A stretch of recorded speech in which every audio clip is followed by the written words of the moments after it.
Realize this. No one thinks about your life more than you do.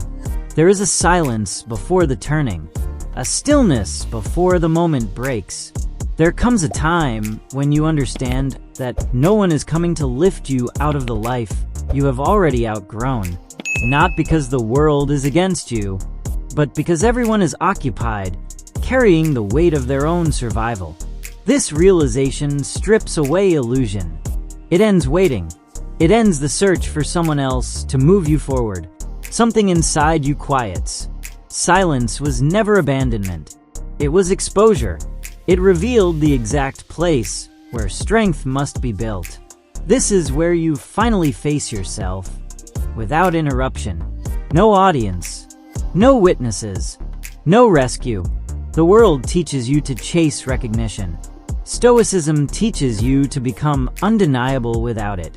When nobody cares, you are free to become unstoppable. When nobody carries you, you learn to generate your own momentum.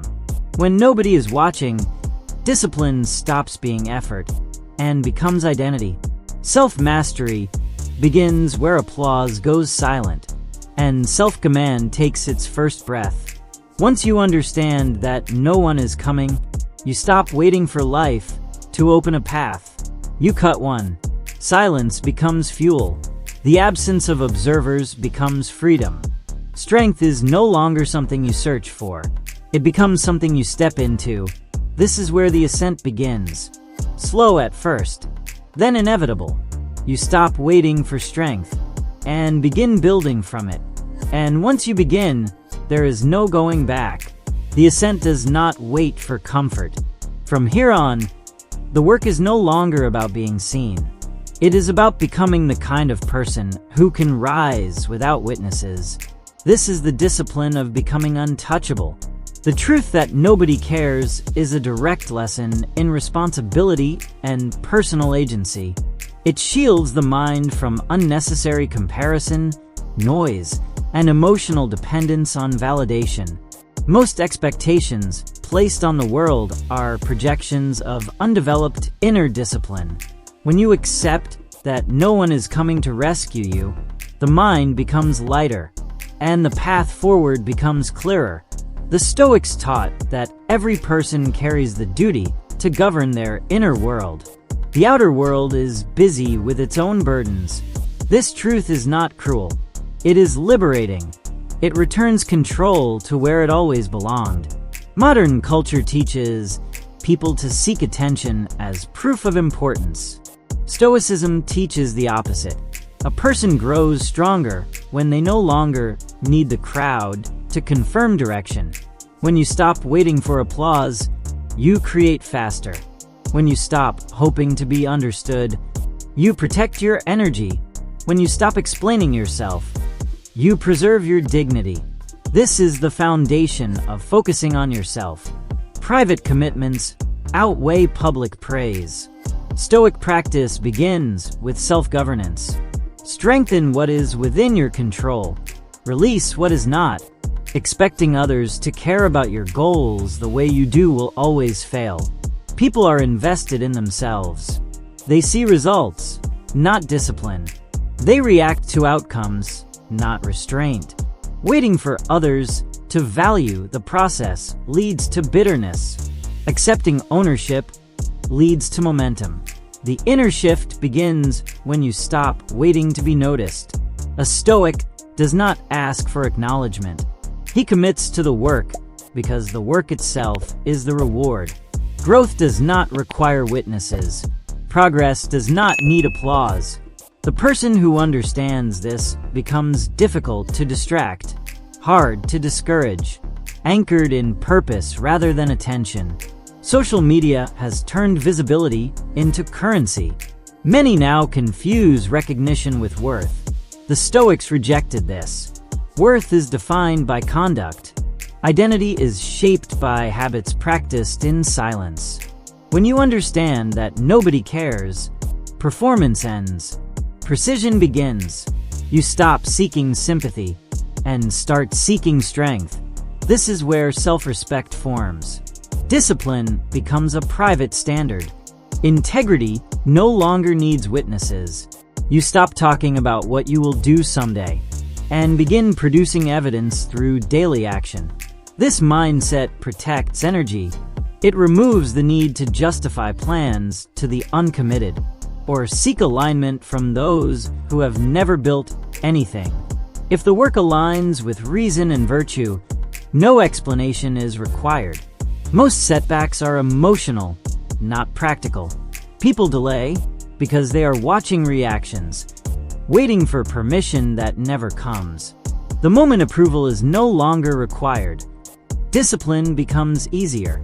Self-reliance begins as a mental posture. You stop outsourcing emotional weight. You invest attention only where growth is produced. A person who accepts that nobody cares becomes solution-oriented. He seeks peace through action, not validation. Control of thought is the root of freedom. Indifference to opinion restores inner authority.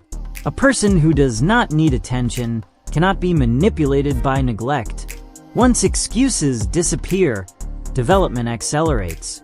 There is no audience to wait for, no permission required. This is freedom in its cleanest form. Focusing on yourself demands inner silence. You eliminate emotional inflation. You become a craftsman of character rather than a performer for approval. A life built on validation is unstable. A life built on self-command is grounded. When you stop expecting care from the outside world, disappointment shrinks. Responsibility expands. Momentum follows. You rise daily knowing the future is built in the dark. When no one is watching. Repetition, restraint, refinement. This is progress. The Stoics understood that excellence is private long before it is visible. The mind must be built before recognition arrives. When support becomes optional rather than necessary, resentment dissolves. Duty becomes personal. Purpose replaces approval. Marcus Aurelius wrote that it is enough to do the right thing and leave the outcome to nature. When nobody is concerned with your process, you stop performing and start building. Excellence before exposure. Mastery before recognition. Silence becomes strength. Direction becomes internal. Character is what you repeat when no one is watching. This is the discipline of focusing on yourself. To maintain direction. Their schedule does not shift with mood. Their commitment does not shrink under silence. Their principles do not collapse under isolation. They carry themselves the same way in darkness as they do in daylight. This is the practical meaning of focus. You become someone who can be relied upon by yourself. You do what you said you would do, not because anyone is watching, but because your word holds weight in your own mind. This is the foundation of self-trust. Self-trust is the rarest form of confidence. It cannot be borrowed, gifted, or imitated. It is forged through private repetition. The Stoics understood that once a person trusts themselves, external validation loses influence. Approval becomes irrelevant. Recognition becomes incidental. Identity is carried by what you practice. Stoicism was never intended as abstract thought. It is a training discipline. The mind is shaped through repetition, the same way the body is shaped. Wisdom becomes real only when it becomes embodied. Practices are not rituals for display. They are internal fortifications that sharpen discipline, condition attention, and remove dependency. When routines are integrated, self-focus becomes automatic. Daily execution installs strength into identity. One practical application is command of thought in the morning.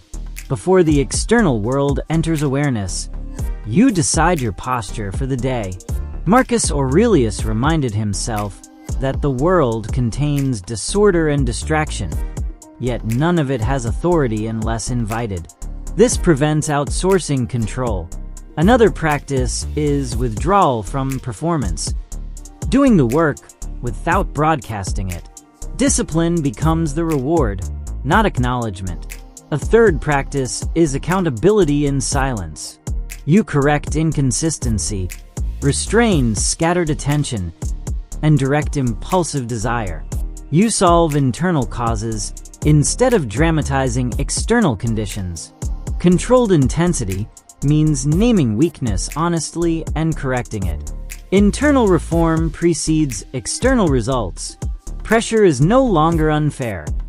It is part of the human assignment. A Stoic does not wait to feel ready. Readiness is trained under imperfect conditions. Self-focus also requires boundaries with distraction. A person who cannot control intake cannot control thought. And without control of thought, direction collapses.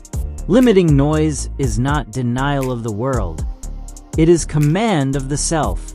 Seneca wrote that life is long if you know how to use it. Discipline, focus, and restraint are scarce. Those who govern them become rare, because few are willing to build without applause.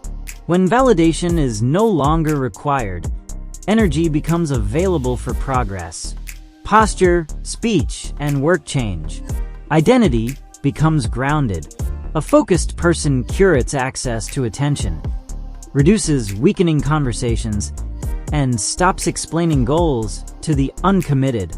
This is where dignity emerges. Self-respect becomes the foundation of confidence. Confidence is quiet certainty built from evidence, and evidence is repetition. A Stoic remains steady under praise and neglect. Silence becomes training. Setbacks lose humiliation because there is no audience. Difficulty becomes material. Obstacles become fuel. Speech becomes disciplined. Plans are protected until matured. Energy is conserved. Authority is reclaimed. Emotional detachment is not indifference. It is independence. Stability drawn from inner governance cannot be shaken by neglect or misunderstanding. Most suffering comes from misplaced expectation.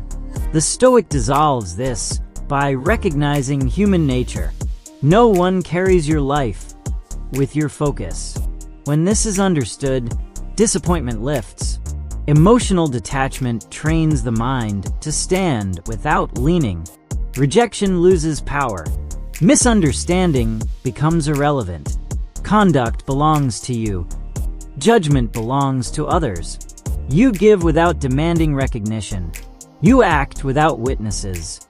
This is freedom from volatility. Detachment reveals where dependence still exists and corrects it inwardly. Tranquility is achieved by withdrawing value from what is outside command. Silence becomes space for discipline. Praise does not inflate.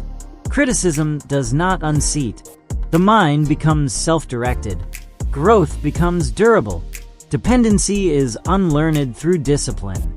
Discipline evolves through repetition into identity. Inspiration fades. Consistency reshapes.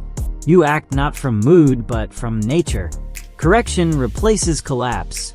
Self-trust grows as alignment strengthens. Discipline becomes self-respect. Warrior toughness adds resilience. Discomfort becomes neutral weight. Pressure sharpens instead of breaking. The Stoic does not negotiate with struggle. From resilience comes internal authority. You stop reacting and begin steering. You govern attention and appetite. Certainty comes from proof, and proof is consistency. Direction is no longer influenced by applause or neglect. Psychological sovereignty emerges. You live by authorship, not reaction. Hybrid presence blends stillness with decisive action. Quiet power forms the base. Action follows without hesitation or validation. Character speaks without explanation. Influence forms without display. Distraction no longer touches you. Momentum is generated internally. Sovereignty of identity follows. Focus on self becomes a default state. You can connect without dependence, give without depletion, and stand without needing support. Stillness becomes command. Peace becomes discipline. You keep your word to yourself regardless of recognition. This is the arrival point of the Stoic path, a self-owned life. External reaction no longer defines you. Psychological immunity forms. Opinion cannot breach the core. Neglect cannot weaken direction. Character remains intact. The world may touch circumstances, but it cannot touch sovereignty.